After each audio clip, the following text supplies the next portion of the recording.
tuko hapa kufungua rasmi kipindi hiki kwa ibada takatifu ya misa.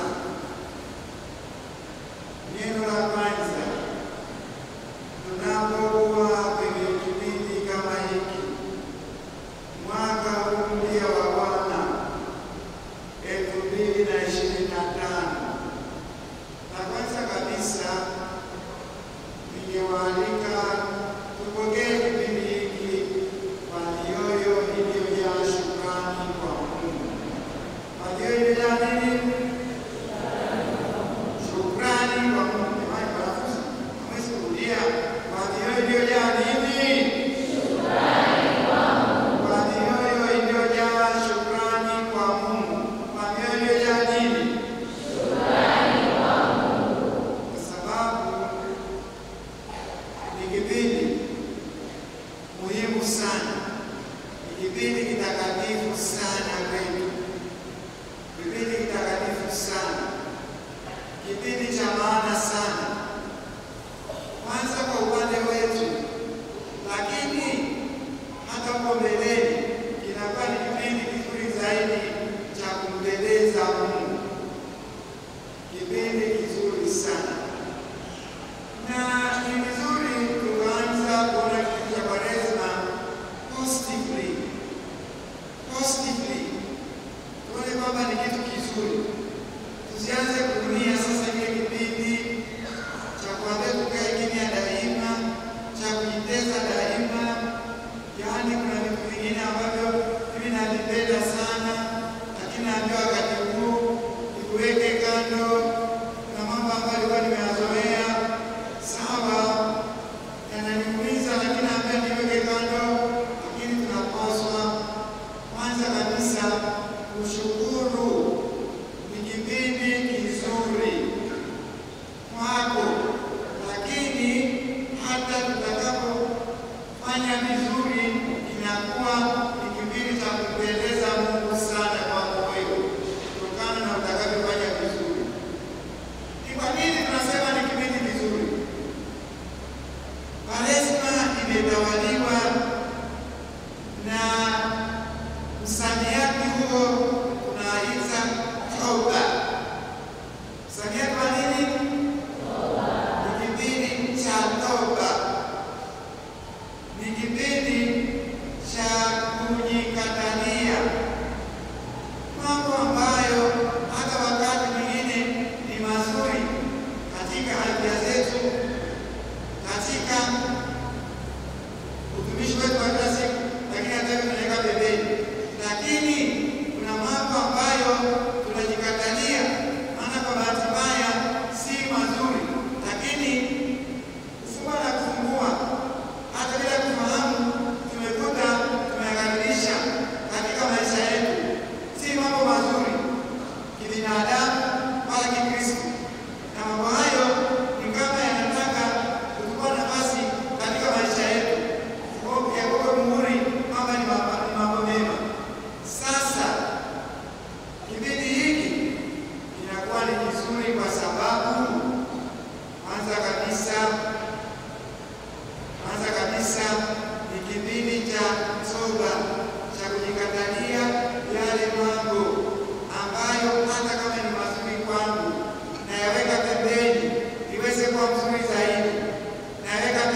be grateful to God for that moment.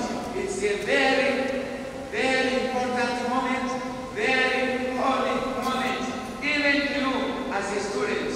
Kweli Mungu. Sawa sasa pembeni kumsione kama natoa sauti kama vile yani tangu asubuhi umefunga yani hata maji ya mnyanya ndio kulikuwa vizuri kule walazo hapo unajifanya kuna sauti. Sasa ni kipindi kizuri. Tena sasa toba. Yani toba ni mojawapo ya habari njema. Yesu katika Injili Mtakatifu Mathayo anafungua mahubiri yake kwa kipindi kwa kutualika kwenye toba. Sikiliza. Hata ni Marko 1. Marko sura ya 1. Yeye anafungua ile Injili ya Marko sura ya 1 mstari wa 14. Hata baada ya Yohana kutiwa gerezani, Yesu akaenda Galilaya akihubiri habari njema ya Mungu. Habari njema ya nani? Akisema, wakati umetimia na ufalme wa Mungu umekaribia, tubuni na kuiamini Injili. Fanya nini? Tubuni na kuiamini Injili. Sasa kumbe ni habari njema. Sikiliza, akihubiri habari njema ya Mungu. Toba ni habari njema ya Mungu. Akisema ufalme wa Mungu umekaribia, tubuni na kuiamini Injili. Wakati umetimia, ufalme wa Mungu umekaribia, tubuni na kuiamini Injili. Akihubiri habari njema ya Mungu. Ni habari njema kwa sababu katika historia yote ya wokovu, pale ambapo watu wamekwenda kinyume na amri za Mungu, sheria za Mungu, maagizo ya Mungu, walipopelekewa habari wafanye toba, wakapokea, waligeuka kuwa wapenzi wa. Nakumbuka habari ya kule na Ninive. Yona kule alipopelekwa, nakumbuka Yona alipopelekwa aende kule nini? Tunaita nini?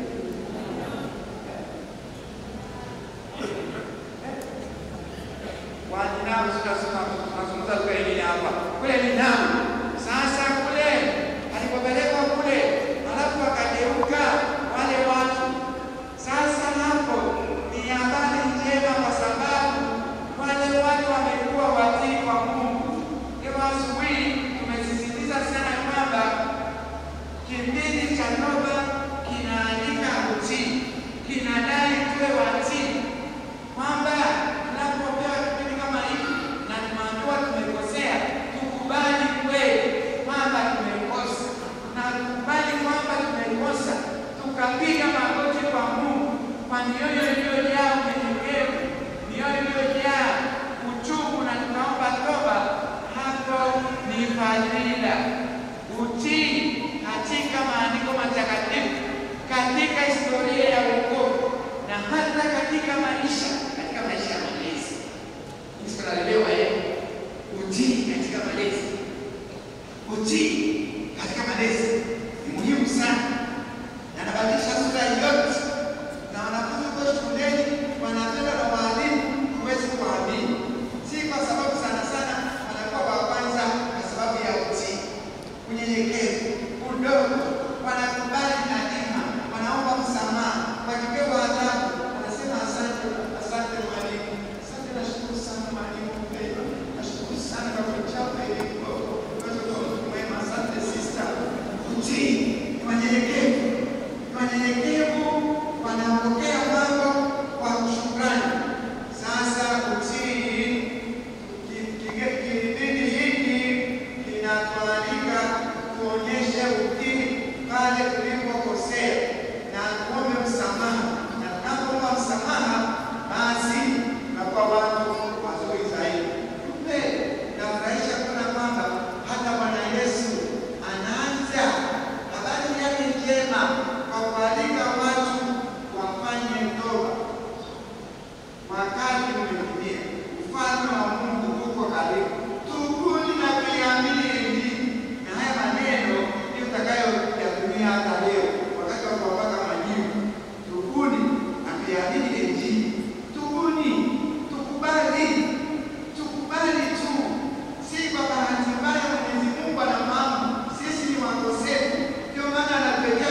hiki na nitajaribiwa sana katika mambo ambayo mtaamua kuyaweka pembeni kwa ajili ya uzuri zaidi, kwa ajili ya kumpendeza Mungu zaidi na kumpendeza Yesu zaidi. Kwa ndugu zangu, ni kipindi kizuri. Tunapokea kwa moyo wa shukrani kwa sababu ni kipindi kizuri, ni kipindi ambacho kinatupa ujumbe wa Mungu. Tubuni na kuiamini Injili ni sehemu ya habari njema, habari njema ya wokovu. Tubuni na kuiamini Injili. Pale pote katika historia ya wokovu watu walipokosea wakapelekewa ujumbe, wakaalikwa na Mungu kwa namna moja au nyingine wafanye toba, wajirudi, waanguke magotini, wavae nguo za magunia na kujipaka majivu, wakati ule watoke kwenye mambo yao. Walipofanya hivyo, walipoonyesha utii, Mungu aliwasamehe. Na hiyo ni habari njema, ni habari inayorudisha watoto wa Mungu nyumbani, ni habari inayorudisha wanafunzi wa Yesu nyumbani katika uzuri wao, katika uangavu wao wa kiinjili. Sasa tungojee kwa moyo wa shukrani na tufahamu kwamba ni kipindi ambacho kimejaa nia njema, kimejaa habari njema. Na hapo sasa tunaalikwa kama masomo ya leo yanavyotuambia, tuingie basi katika toba. Tuingie katika toba kwa jinsi ambavyo tunaelekezwa na kanisa. Kwanza, tunapoingia kwenye toba, tunapoingia katika kujikatalia, katika kufunga, ili tupate nguvu ya kushinda yale ambayo si ya wana wa Mungu, si ya wanafunzi wa Yesu, si ya marafiki wa Yesu. Sasa hapo ni lazima tujue ni nini ni katika nini. Ni wanafunzi ni katika nini. You have to put it. I don't know what to call them.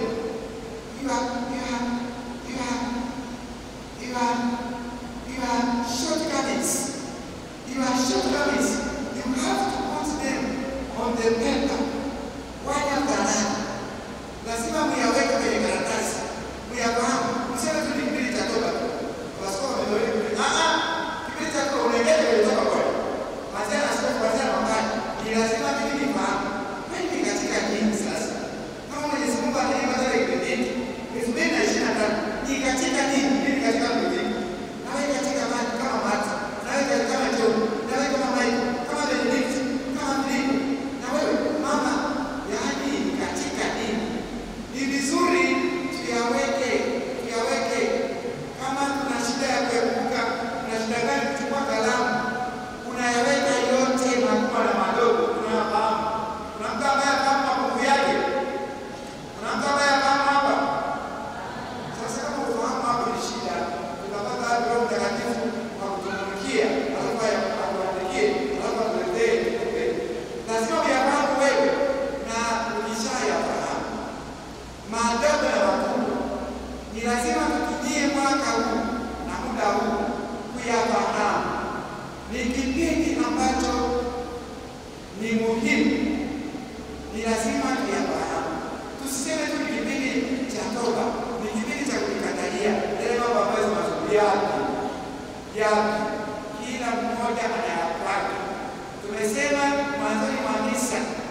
anakuembrace, ninakupenda na ninakupatia. Sasa kama unapenda na Mungu, maana anakupatia na baada ya hata sasa mbona huwa kubali? Weka mambo yako andika vizuri. Nishaandika Nishaandika? Jisemeni ndio. Yaani nahitaji kuketi. Unataka kwa resa mwaka jana hata kufanya kama ufanye vizuri unaeleza sasa unayatumia. Sasa mshaeleza hiyo ndugu zangu ni kufanya toba. Kufanya nini? Toba ya kweli. Maana gani kama askofu? Kwanza kwa kufuata kanisa, turudi kwenye mapokeo kama kanisa. Mama kanisa, kama subiri nimeongea Kristo wangu, mama kanisa, hasa kanisa Katoliki ni mama, ni mlezi, ni mwalimu na ni mpatanishi. Kanisa linakuelekeza. Ndio maana nimefika hapa leo na nikasema wanafunzi wote pia hapa. Sasa kama nimeshakuja wote ambao mnamwendea katika jiji lote hapa na kando ya mji, wanafunzi wote kwenye mashule ya sekondari, kwenye shule ya primary, kwenye vyuo vikuu, nimesema wote mje. Bwana ni mara nyingine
mngekula na ndio niende. Kwa hiyo mko pale pale. Sawa, ni wanafunzi. Wakati mwingine kwa sababu kabisa unaweza kuja kwenye matata na sheria za shule. Lakini jamaa simamia mezani kama kawaida, lakini unakata. Badala ya viko vitatu unachukua kitu kimoja na nusu na maji. Alafu unakaa pale kwa heshima, unaendelea kupiga stori za mezani. Stori mezani ndio umefunga. Sasa hapo utafunga. Yaani hapo kama umefunga ndio unakwenda tabasamu nzuri zaidi na leo kwa mezani hapo. Lazima tufunge.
tumefunga, zinawekwa pembeni. Kilo 6 za mchele, kilo 6 za unga, mafuta kitu pamoja. Hivyo tu mwisho wa Kwaresma tunapeleka kwa wafungwa, tunapeleka kwenye vituo vya walemavu wenye ulemavu, tunapeleka kwa watoto yatima wasio na mtu kuangalia. Ni lazima tuweke pembeni na tupeleke kwa wengine, tusiweke akiba na tunaleka vitu tunazikumbatia. Hapo tumefunga kwa tunaleka pembeni, tunajiangalia kumbe vizuri hapa pia funga bila hapa. Lazima hapo tuwe ni watu wa kuangalia, tufanye matendo mema kwa wenzetu, matendo mema. Yaani ni wanafunzi unaambao una kalamu 6, mwenzako hana anahangaika moja, toa kaongezewe. Na wengine ambao hana vitu vizuri tunapia nani, msikubali kuwa na vitu vingi sana, ni hatari pia. Muishi maisha ya ndogo ya simple life. Simplicity is the best thing in life. Simplicity is the best thing in life. Can you repeat, my dear daughters and my dear young people? Simplicity is the best thing in life. Repeat. Simplicity is the best thing in life. Yani, niachie kitu ambavyo vitendeka. Nasikia mangapi, haina 3 yenye maua, ambapo imesholewa waridi, ingine nini? Toa kwa wenzako, bagena moja tu. Simplicity, gawa kalamu, simu hapa usiku na simu. Nafikiri hapa kuna kwenye simu, mtumie simu kama shuleni. Lakini tutakuja hapo baadaye. Sasa mjaribu kugawia wengine wale ambao wanaishi. Na hiyo ndio roho ya Kwaresma. Lakini tuje tena kwenye mambo ambayo ni day to day life. Hayo ni mambo ya mapokeo. Kwa kanisa tunaambia tufanye hayo. Tusali zaidi. Tufunge zaidi. Tutende matendo ya huruma zaidi. Tupokee sakramenti za kanisa zaidi. Na hapa kuna watu ambao hawaungani. Lakini mwanafunzi wa Katoliki hamuungani. Hata miezi inapita na miezi hamuungani. Unaifanya hamna adabu. Na sisi kwenye kila shule tumepeleka kwa pale. Hamuungani. Lazima muungane. Sisi ni wadhambi. Mimi siwezi kumaliza wiki 2 kabla sijaungana. Ninaungana na najisikia niko vizuri na mkea katika takatifu niko na moyo uliojawa na uchaji. Tuungane zaidi. Tupende sakramenti ya kutumio zaidi. Halafu tupende pia neno la Mungu zaidi. Tuko kwenye sinodi hapa kwa Katoliki ya Moshi. Tumeongea sana juu ya Biblia. Kila Mkristo Katoliki,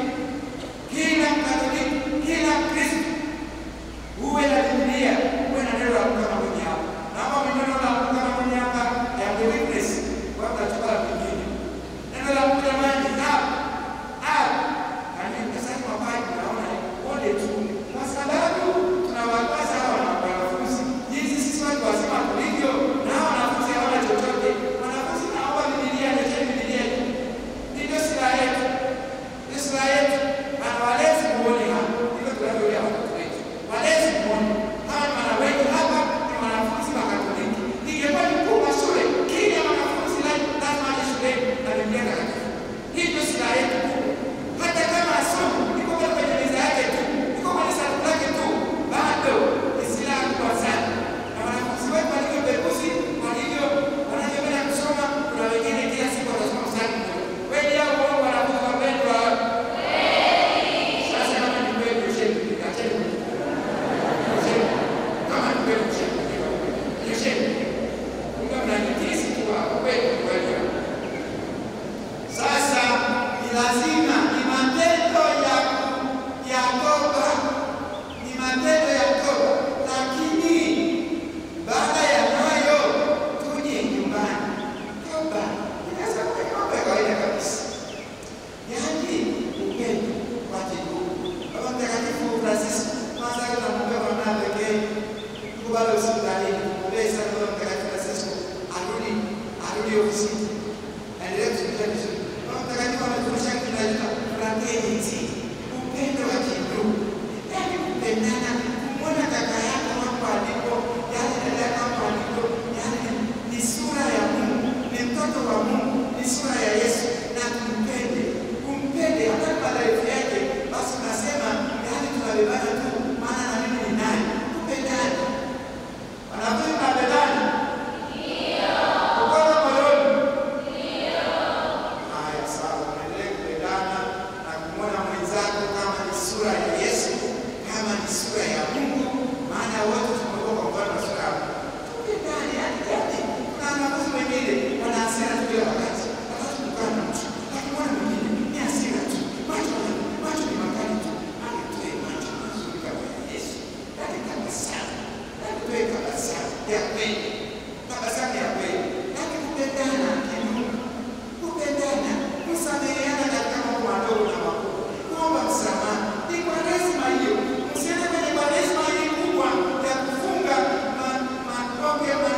careful. They don't care. They don't care. Lazima kusaidiane. Fraternity ni upendo wa kimungu, upendo wa kikaka, upendo wa kidada. Kwenye familia ndivyo hivyo. Tupendane, tusameheane. Hakuna aliyekamilika. Kwenye madhaifu yetu tujifunze zaidi namna ya kubebana. Hata kuna aliyekamilika. Ni kwa lazima hiyo tujifunze zaidi namna ya kuishi na wenzetu. Maana Mwenyezi Mungu ameshatupa ndugu tunaokutana nao, ni lazima tujifunze namna ya kuishi nao. Yani fraternity ni neno la Kilatini, lina maana sana. Yani ni kukumbatia, kufurahi. Mwenyezi Mungu amenipa hii zawadi. Fraternal life, fraternity ni kaka yangu, ni dada yangu. Hata kama ana madhaifu hakuna aliyekamilika. Na Mungu anafahamu hayo yote. Lakini bado amenipa huyu. Awe kama dada yangu, kama kaka yangu, unafurahi. Fraternity. Kwenye familia hiyo pia. Sasa ni wazazi, najifunza namna, baba najifunza namna kuishi na mke wako, namna kuishi na mke wako, na wewe pia unajifunza namna kuishi na mama wako, nafurahi hata kama ana madhaifu. Yani basi, yani unachukua ni sehemu ya maisha tunayokubali. Kule kukubali na kufanya mbali kunakuwa na furaha, kunakuwa na tabasamu, kunakuwa na smile. Yani hapo ni kwa rezi. Haya, hapo ni nini? Unafiki. Wanafunzi, na ayu hypocrisy. Do you know what is hypocrisy? Unafiki nini? Unafiki kwa kumaliza huku kanisani na huku kwenye maisha. Unafiki. Yani tunavyoyaona mambo na tunavyosema sio hivi. Yani wakati mwingine unamwambia mwenzako nakupenda sana, lakini kutoka hapo unasema. Yani mwalimu akija darasani anasema you understand? Okay, everything is okay, it's okay. Okay, I think you have understood it. You have followed them very well, and then you are going to follow the materials which I have provided to you, and you see them in the examination accordingly. Okay? Okay. Akiwa pale darasani akiwa anasema hivi, mwalimu fungi tu hivi. Unamwita mwalimu fungi. Wewe unamwita fungi. Sema ni fungi tu. Yani hata mteni wake anakushika tu. Yani uchukue ameweka pale na mambo yake. Yani acheni na raha kama vipi. Na mwalimu anasema ndio. Yani anakupenda wewe kwa vizuri. Lakini baadaye unafiki ni kitu kibaya sana. Na unafiki unakumaliza sana hata kwa msana. Kuna unafiki sana kwa msana. Kwa hiyo uongo ni kubwa sana. Tuache unafiki. Tuishi kama tulivyo. Tuje kwenye mambo ya siri. Hapa wanafunzi, naamini kwamba hakuna ambao mnakuwa na simu, si kweli? Basi hapo tumwambie Yesu asante. Basi usiende Yesu asante. Maana kwa namna hiyo tutasoma zaidi, tutaachana na mambo ambayo sio ya maana. Na nawashukuru sana walezi ambao mmesimamia hilo kidete. Lakini sasa ni wakati wengine kwenye simu, angalieni pia simu. Mazungumzo yetu kwenye simu tukate. Yani tunatumia muda mrefu sana kwenye simu.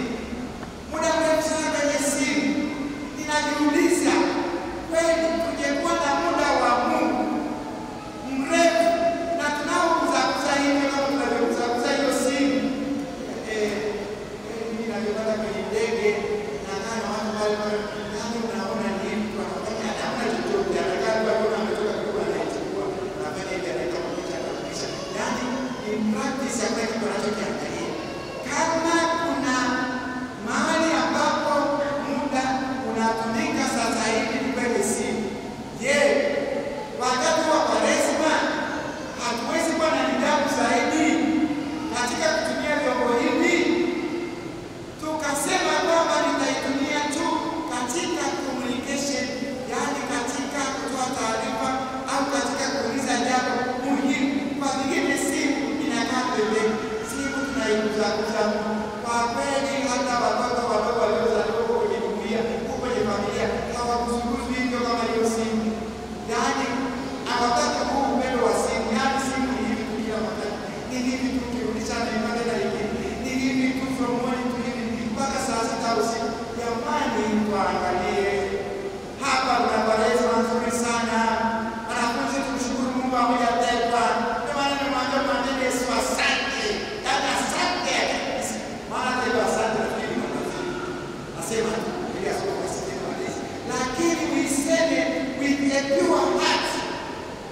inawaondoa katika mahangaiko makubwa sana, na mko mbali sana.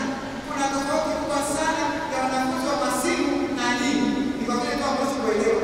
Sasa sisi wa Kristo wa kawaida kweli tumetekwa na simu, mazungumzo ya simu, upendo wetu kwenye simu umezidi upendo wa Mungu. Hebu niulize tu, katika muda wangu wa siku, Mwenyezi Mungu Bwana Yesu ana nafasi kama hii simu yangu? Unavyoitumia tu tangu asubuhi mpaka jioni. Niulize, mmeomba napata upendo wa simu yangu? Unavyoigusa hiyo simu na kuishikashika, mkimshikashika mume wako kila wakati na vidole vyake na masikio yake, angekupenda sana wewe mama.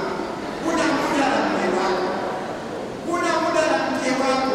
Hebu niulize wewe baba, unavyogusa hiyo simu tangu asubuhi mpaka jioni, mke wako anapata upendo wa simu?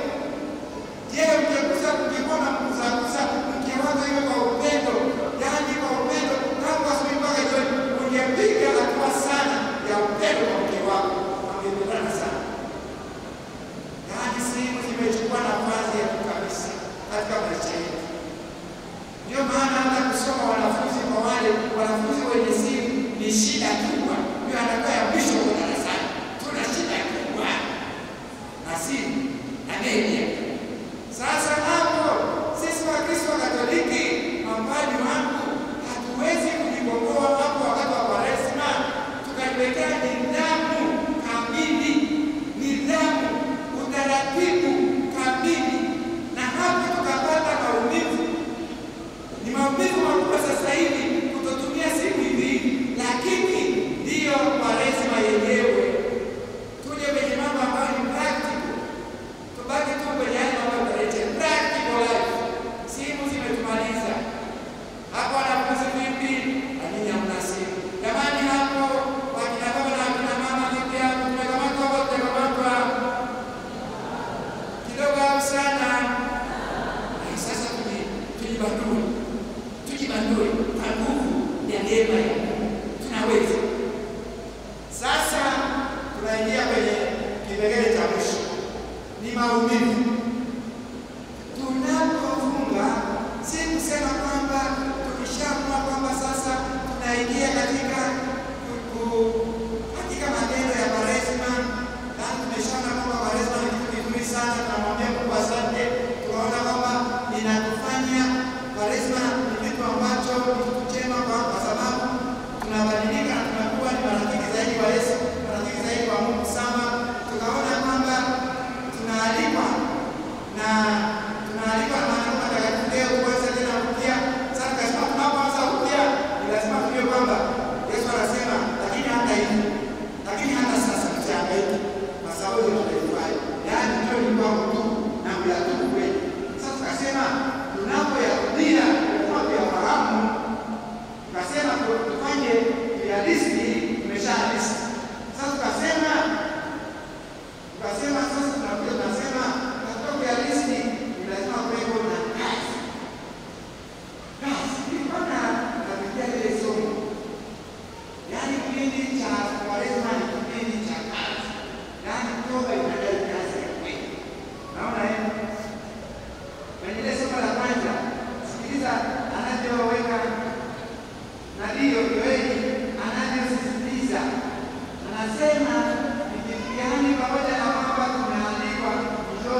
katika mambo yale yale ambayo tumekadiria, ndimo yule Mungu anakuja, na alitumia mambo yale yale ambayo Yesu alikatalia, lakini Yesu akasimama imara tangu mwanzo mpaka mwisho.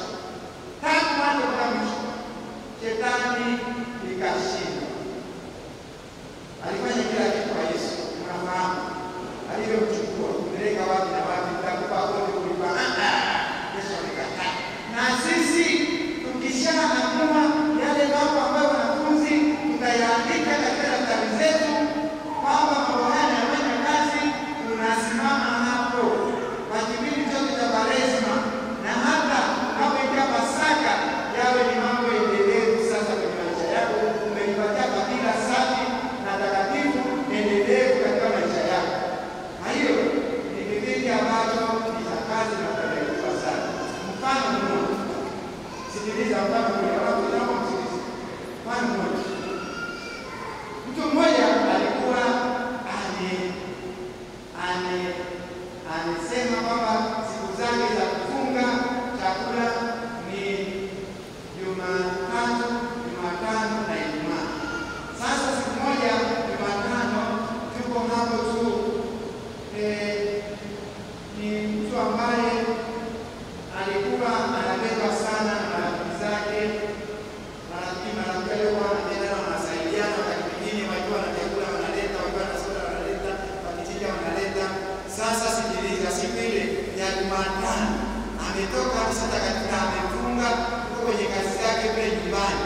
Sasa anasema baba askofu, nikiwa pale saa 6:30, kweli kama kuna kitu ninachokipenda baba kwenye maisha yangu ni ugali wa kisamvu.